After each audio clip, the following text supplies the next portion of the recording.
Buen día tengan ustedes, estudiantes de la institución educativa privada El Triunfo. Continuando con las clases virtuales, empezamos esta nueva sesión de curso de biología y bueno, lo que vamos a hacer es un resumen acerca de lo que hemos visto durante las 3 semanas. Sin antes recordarles que hay que lavarse las manos, hay que tomar el distanciamiento, ¿no? Cada vez que salgamos, una distancia prudente, y al llegar a casa, la ropa que hemos usado, tratarla de separarla, no juntándola con la ropa que usamos comúnmente, y si hemos tocado alguna zona, luego desinfectarla. Muy bien, vamos a empezar con la sesión de la semana número 4. En esta ocasión vamos a hacer un resumen de los temas que hemos visto en estas 3 semanas. Hemos visto el tema sobre taxonomía, ¿no? Y podemos decir que la taxonomía se encarga de agrupar a los seres vivos de acuerdo a ciertas características, como podemos observar en la imagen, ¿no? Tenemos a las bacterias, protozoarios, animales y plantas, y también los hongos. Y podemos observar que existen personajes como son Whittaker, Linneo, Woz, que aportaron mucho en el avance de la taxonomía. Etimológicamente, taxonomía proviene de dos vocablos. Taxa, que significa orden, como podemos observar la imagen, cómo están ordenados los libros de acuerdo a ciertas características que posee, como es la naturaleza del cuerpo, las palabras, los juegos, ¿no? Y las artes y los oficios. Cada uno está en el lugar que le corresponde. No está un libro donde no va, ¿no? Y nomos, que significa ley, que habla acerca de normas que siguen o principios que siguen estas características para poderlos agrupar. ¿Cómo se define la taxonomía? Se define como la ciencia de la clasificación de los seres vivos. Como decíamos, ¿no? En agruparlos de acuerdo a ciertas características y luego ponerles un nombre a cada uno de estos organismos para poder diferenciar y reconocer las características que presentan estos organismos. Con respecto a la nomenclatura binomial, podemos mencionar a Carlos Linneo, que es el que desarrolló esta nomenclatura, con la finalidad de poder nosotros nombrar de manera correcta a cada uno de los organismos. Y para poder hacer ese nombre, o para poder dar ese nombre, presenta unas normas, unos parámetros. Por ejemplo, ¿qué se debe escribir en latín? A ese nombre que recibe cada organismo se le conoce como nombre científico. ¿Y por qué latín? Porque como es una lengua muerta, o sea, nadie la habla, entonces en cualquier documento de cualquier país, de cualquier continente, este nombre científico de este organismo siempre va a estar escrito en latín. Presenta dos nombres, por eso se llama binomial. Bi significa dos y nomial nombre. El primer nombre es el genérico, que se escribe con mayúscula, y el segundo nombre se le conoce como específico, que se escribe con letra minúscula. Y el nombre común se escribe en español, ya no en latín, y va entre comillas, ¿no? ¿Y por qué en español? Porque este nombre común puede cambiar de acuerdo al lugar donde se encuentre, ¿no? Por ejemplo, a la palta en el Perú, ¿no? Esa planta, esa fruta se le conoce palta, y en México se le dice aguacate, ¿no? Entonces cambia. Pero un nombre científico siempre va a ser igual. Y va entre comillas el nombre común, ¿no? Ese nombre común, como se llame palta, aguacate, para diferenciar uno de otro, siempre se escribe entre comillas, pero su nombre científico va a ir en latín. Hay un par de ejemplos, ¿no? Tenemos a la papaya, carica papaya, y al puma, puma con color. Carica podemos observar y puma, que ambos se escriben con letra, o la primera letra es mayúscula.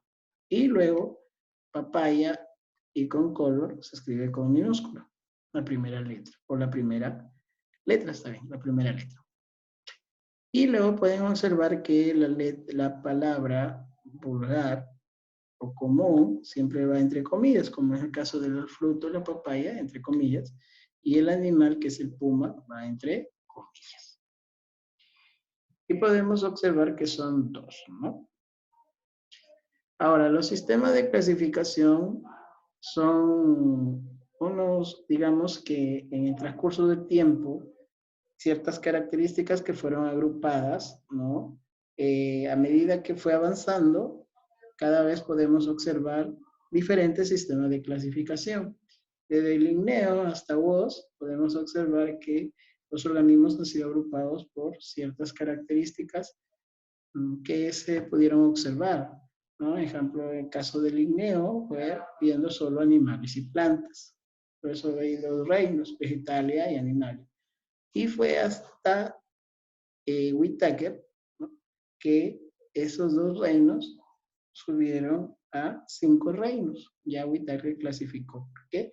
Porque a medida que iba avanzando, avanzaba la ciencia, entonces tenía más instrumentos y podía observar, digamos, microorganismos, como son las bacterias, como son los protozoarios. Y luego, ya más actual, vos podemos observar que ya no usaba sistema de clasificación en reinos, sino en dominios, de dominios. ¿Por qué? Porque, digamos, redujo, ¿no?, estos nombres con la finalidad de que compartan algo en común. Por ejemplo, reino monera, tenemos las bacterias y helicobacterias. En el caso de los 4 reinos de Whittaker, lo resume en un solo dominio, eucario. ¿Por qué?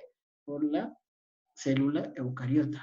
Eso quiere decir que estos 4 organismos presentan tipo de célula eucariota. Entonces, ahí podemos observar, ¿no? Y algo más, que tanto Whittaker como Woz, estos dos sistemas que idearon estos dos personajes, se están usando en la actualidad, ¿no? Puede ser en reinos, como puede ser en dominios. Ahora, con respecto a las categorías taxonómicas, ¿no?, una categoría se refiere a una jerarquía y podemos observar un promedio de 9 jerarquías. Que quiere decir que una jerarquía que es mayor engloba una que es menor, ¿no? Y lo podemos observar ahí. Entonces, según lo que se observa, podemos decir que la categoría taxonómica llamada dominio es la mayor, a diferencia de la especie que es la menor. Y eso se debe a algo muy simple, o algo, digamos, que salta a la vista, que a mayor categoría taxonómica, las características de los organismos están unidos. No, prácticamente existen mucho más características en común que los va a agrupar. A diferencia de la especie que presenta menos características en común y por eso es mucho menor. Y ahora, cada categoría taxonómica se le conoce como taxón o taxa. Por ejemplo, ahí tenemos la categoría taxonómica llamada dominio o taxón dominio, categoría taxonómica llamada reino o taxón reino. Y así, ¿no? Hasta llegar a especie. Aquí tenemos un ejemplo, ¿no? Cómo va, digamos, a medida que va subiendo, en este caso es contrario, ¿no? Diferente, porque el dominio en el lado gráfico de acá está arriba, en el gráfico de este lado de acá, donde están las imágenes, los animales, y, ¿no?, está abajo. Pero es similar, ¿no? Podemos observar que el dominio presenta mayor cantidad de organismos, a diferencia de la subespecie, que es un solo organismo prácticamente. ¿no? Ahí está el ejemplo, ¿no? Del perro casero. Dominio cari, ahí agrupa todos los organismos que tienen célula eucariota. Inclusive podemos observar una planta y a los animales. Luego viene el reino animal, donde saca ya las plantas y se queda solamente con los animales, tanto vertebrados como invertebrados. Pilum cordata, esa característica que es la cuerda dorsal, la cual solo presenta los animales vertebrados, por eso el insecto ya no figura. Luego viene la clase mamífero, donde solamente van a estar los mamíferos. Y en este caso vemos un pez. Este pez ya no está considerado ahí. Luego vemos el orden carnívora, ¿no? El orden se refiere ahí de qué se alimenta. Entonces, en este caso, aquí el conejo, que no es un carnívoro, sino un herbívoro, también ya no es considerado.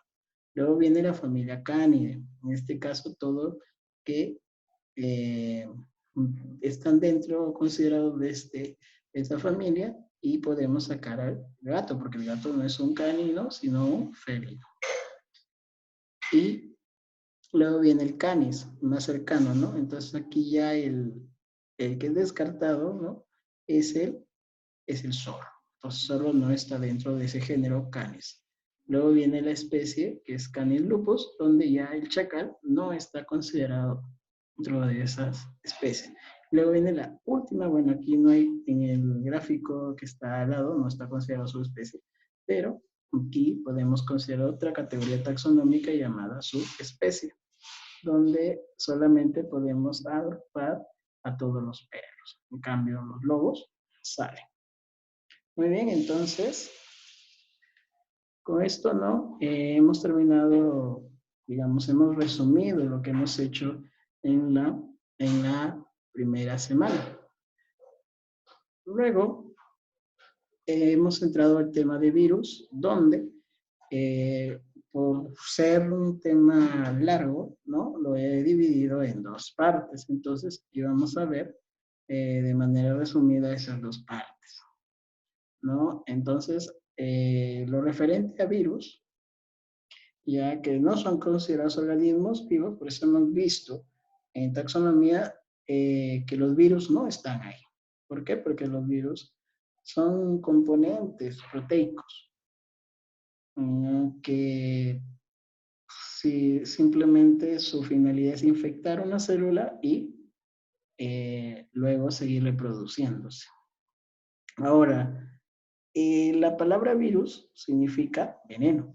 ¿Por qué se compara con la palabra veneno? Porque al igual que el veneno, al entrar en el ser vivo, en este caso puede ser un animal o puede ser el mismo hombre, ¿no? Inclusive las plantas también.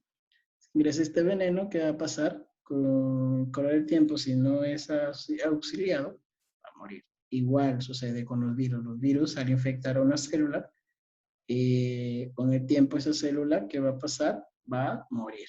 Muy similar. Por eso no se le compara con un veneno, ¿no? Por eso virus significa veneno. Pero en realidad, ¿qué son los virus? Decíamos que esta pregunta la íbamos a responder de acuerdo a tres características fundamentales que tienen los virus. Ahí, por ejemplo, la unidad de medida. O sea, hemos dicho que la unidad de medida es el nanómetro. Y va desde 20 nanómetros hasta 300 nanómetros. Y que esa unidad de medida es mucho menor que la micra. En todo caso, ¿no? En este caso, las bacterias, ya su unidad de medida es la micra. Por eso es un poco más grande, ¿no? Y ahí está, pues, el virus más pequeño, que es el picornavirus, y el virus más grande, que es el poxvirus. Luego tenemos su ácido nucleico, que puede ser ADN como ARN, pero decidimos que no puede ser ambos. Por eso existen virus ADN y virus ARN. Y otra característica que presentan los virus es que necesitan obligadamente una célula viva para poder reproducirse. Podemos observar en la imagen cómo ingresa su genoma, luego ese genoma se va a replicar y finalmente las partes se reconstruyen, se acoplan y se forma el nuevo virus. Y muere la célula y el virus sale a seguir infectando otras células. Clasificación. Se puede clasificar a los virus de acuerdo a sus componentes. Tenemos los virus desnudos y los virus con envoltura. Los virus desnudos se caracterizan por la presencia de la cápside y el ácido nucleico. Y ahora la cápside está conformado por unidades proteicas llamadas caxómeros. Similar sucede en el virus envuelto, que también presenta una cápside, presenta un ácido nucleico, que unidos los dos se denomina nucleocápside. Pero ¿cuál aquí es la diferencia? La presencia de esa envoltura de naturaleza lipídica y otras estructuras que le van a servir de reconocimiento cuando va a infectar la célula, que son de naturaleza glicoproteica, o sea, tiene un azúcar y tiene una proteína. Ahora, los tipos de virus, hemos visto desnudos y envueltos. En el caso de los desnudos, podemos reconocer 3 tipos de virus. Los virus complejos, que se les denomina también fagos o bacteriófagos. ¿Por qué? Porque van a infectar a las bacterias. Icosaédricos, ico significa 20 por las caras que tiene, y estos van a infectar a las células animales. Y los virus helicoidales o cilíndricos que presentan esa forma, ¿no? Cilíndrica, y la disposición de su ácido nucleico con su cápside en forma helicoidal. Y estas van a infectar a las plantas. Y los virus envueltos, ¿no? Que ya hemos visto en la anterior imagen. Ahora, con respecto a su ADN o su ARN, en este caso su ácido nucleico, podemos observar lo siguiente. Hay virus que en su ARN presenta cadena simple o monocatenario, doble cadena o bicatenario o doble cadena fragmentada, o sea, partes de la doble cadena, pero que no están unidas. Y en el ADN tenemos la simple cadena o monocatenaria, doble cadena o bicatenaria y la circular, que tiene tanto de la doble cadena como de la simple cadena. Y ahora, ¿cómo estos virus o de qué manera van a infectar a la célula? Tomábamos el ejemplo de los virus llamados fagos, aquellos que atacan a las bacterias. Y podemos observar 2 ciclos, ¿no? Y a uno llamado el ciclo lisogénico y el otro denominado ciclo lítico. Ciclo porque una vez culminado el proceso de infección, vuelve a repetirse otra vez, pero en otra célula. Ahora, desde que la bacteria reconoce la célula, esposa, inyecta su genoma y ese genoma ya está dentro, infectando a la célula, ¿no? Hasta ahí, tanto el ciclo lisogénico como el ciclo lítico son muy similares. Ahora, aquí viene la diferencia. En el ciclo lítico, podemos observar la flecha hacia abajo.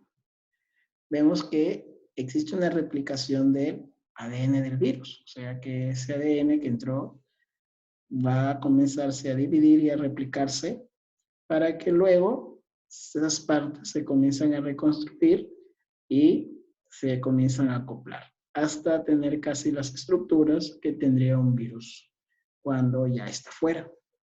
Y una vez que ya necesita salir, ¿qué hace? Produce la lisis, por eso se llama lítico, lisis. Entonces hay enzimas líticas que las adquiere de la célula, las cuales las usa para romper esa membrana de la célula y así salir, ¿no? Y la célula pues va a morir. Ahora, en el ciclo lisogénico, ¿qué pasa? Sigamos la flecha hacia arriba. ¿Y qué sucede ahí? Que el genoma eh, se va a añadir al genoma de la bacteria. No va a haber una fusión prácticamente. Y luego, una vez que está ahí, ese genoma unido al genoma de la célula se va a reproducir, hay una división celular, ¿no? Y es una estrategia de esta manera, este genoma va a ir y va a llegar un momento en que esta célula va a envejecer y se va a morir. Entonces, una vez que ya ocurre esa muerte, ¿qué sucede con la célula? Pues va a morir. ¿Y qué sucede con el, con el virus? Ese virus se va, otra vez, ¿no? Se va a, a reconstruir sus estructuras y finalmente una vez que ya la célula cumplió su ciclo vital, los virus aprovechan y salen. Y así vuelve a repetirse este ciclo. Muy bien, entonces, como hemos visto en este resumen acerca de taxonomía de virus, ¿no? Con la finalidad de que ustedes puedan entender, ¿no? Un poquito más, ¿no? De repente no le quedó claro, pero con esta explicación espero que haya quedado un poco más despejadas las dudas y puedan, digamos, esto tomarlo como un aprendizaje para la vida. Y espero que todo este trabajo que están haciendo ustedes no sea en vano y que todo lo que están aprendiendo lo asimilen y de esta manera puedan también a través de esta forma de enseñanza también les sea muy útil. Muy bien, chicos, esto ha sido por hoy. Espero que sigan algunas indicaciones. Cualquier duda, cualquier sugerencia, pueden seguir escribiendo el correo lvillegas@colegiosiltriunfo.edu.p y gustosamente yo les responderé. Muy bien, eso ha sido todo por hoy. Muchas gracias y nos vemos en una próxima oportunidad. Hasta luego.